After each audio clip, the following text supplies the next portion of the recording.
Hi there, this is Shauna from the Foil Fox, and I'm here on the Paper Tray Ink and Ink to Paper YouTube channel, and I'm sharing a new stamp and die set. It's called Folky Holiday, and it has all of these wonderful elements to it. You can take a look here. It's just chock full of them, and there's so many different ways that you can use it. It also has a matching die set that cuts all of these little lovelies out. And then I'm also going to be using Love to Layer Aztec. This is something that came out a few months ago, and it creates, cuts out panels with a little decorative edge, and I'm going to be using the large one there. And if you remember Winter Magic, this is that set that creates winter pop-ups, but I'm going to use the Sentiment here, Peace on Earth, that already has this really nice arc to it, so it does my work for me. And so to start out, I'm going to be using the Aztec, the largest frame here, and a piece of white cardstock. And I have cut that out. It cuts out these little triangles that I need to just punch out really quickly because it didn't release in the very beginning, but it's very easy just to punch those out. Just takes a little bit of persuasion. And now I have a really nice decorative edge. Now in this decorative edge, it creates a little indent all the way around, and I'll show you that in just a minute. But right now I'm going to find the center of this. I'm going to use my trusty L ruler. I love these see-through rulers. They make it so easy to measure.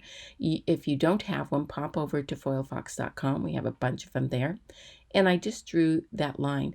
And I'm going to now take, right from starting from that indent line, 1.25 inches, and then I'm going to go 3/4, so 3/4, and I'm going to mark it 4 times going down that line, because that's where it's going to show where those branches will go. And then I'm going to draw an arbitrary line down at the bottom just for a reference point. And so I have, remember I started from the top, and I marked 1.25 inches down, and I'm using some anti-static powder and some Versamark ink. And I'm going to take one of the first elements we'll use is the Snowflake. It has kind of a center point to it, so I'm going to line up that line of the center point of the snowflake, and I'm going to stamp it right over the line that I drew. That helps me keep everything very straight. And then now I'm going to use gold embossing powder. The embossing powder that I'm using is Hero Arts, but you can use any gold or any color for that matter that works for you. And now that that's all finished, I'm going to take pine feather, and there's some straight pieces that have some wonderful leaves on it, and they're straight. There's a short one and a long one.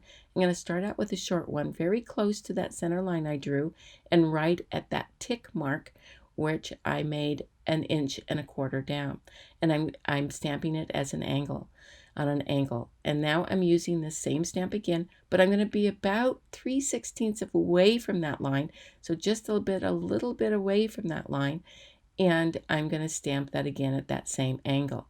Now I'm going to take the longer piece that looks exactly like that short piece, just longer, and I'm going to ink it with the pine feather, and I'm going to put it on that little tick mark at an angle, and I'm going to put it very close to the center line, not right on the center line, because I'm going to draw a line to denote the trunk, but very, very close. And now the second time I'm going to stamp it, I'm going to stamp it a little bit away, and this is our last little tick mark that we created that's 3/4 inch apart from each other. And I'm going to stamp this a little bit away, again about 3/16 away from that center line. Why I do it a little bit further away, because I'm just trying to create that kind of A-frame look to the tree, so it has a good look to it. Then there is these pine sprigs.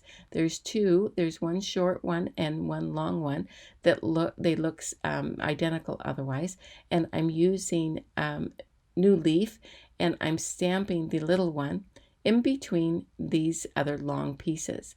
And if you notice on the block, what I do is I kind of straighten them out once I stick it on the block, and then I straighten the stamp out a little bit so it doesn't have so much of a curve. And now I'm using the longer one, doing exactly the same thing. The first, I used the small one first, stamped it really close to the line, then a little bit away from the line, and then the big one close to the line, and then the big one again a little bit further from the line. Now I'm taking this this semicircle decoration. I thought this would make a nice trunk. I think it's has a lovely motif to it. And I stamped that with pine feather. Now I'm going to take these charming rabbits. I just love these rabbits. I'm using some red pure poppy, and they oppose one another. So I'm going to stamp this one, and then I'll stamp the other one that will go the other direction, where they kind of face one another. So you have both of them there. Now I'm taking a Tombow green pan. This is 177 if you happen to have them on hand. And I'm going to draw a line, a straight line down using the bullet point end. And now I'll erase any pencil marks that happen to be remaining. But that straight line creates the rest of the tree. Now I'm going to go on to the background panel. This is a piece of new leaf, and it is 6 by 4. Of course, you can create any size you like. I'm liberally putting on some anti-static powder because this is going to be all heat embossed. And I'm using the piece on earth that's already curved for me, which is awesome. I'm going to find the center point here, and I'm just going to mark just one mark there. Then I mounted the piece on earth on a block. I'm going to mark the center point of that piece on earth onto the block. So just on that, so I can then match up that center of the sentiment with that little mark on the panel. So it really gives me, so I make sure that it's all on the center. It makes really quick work of this job. So I stamped it with Versamark ink, and now I'm going to heat emboss it with gold again. The gold embossing powder I'm using is Hero Arts. But of course, you can use any embossing powder that works for you in any color. And so now that that's all embossed, I'm going to take now, put on some more embossing powder, first of all, because I don't know if you've noticed that when you emboss again on the same sheet and you've already heated it, that a lot of that effectiveness of the static powder kind of disappears. And now I'm going to take a larger stamp.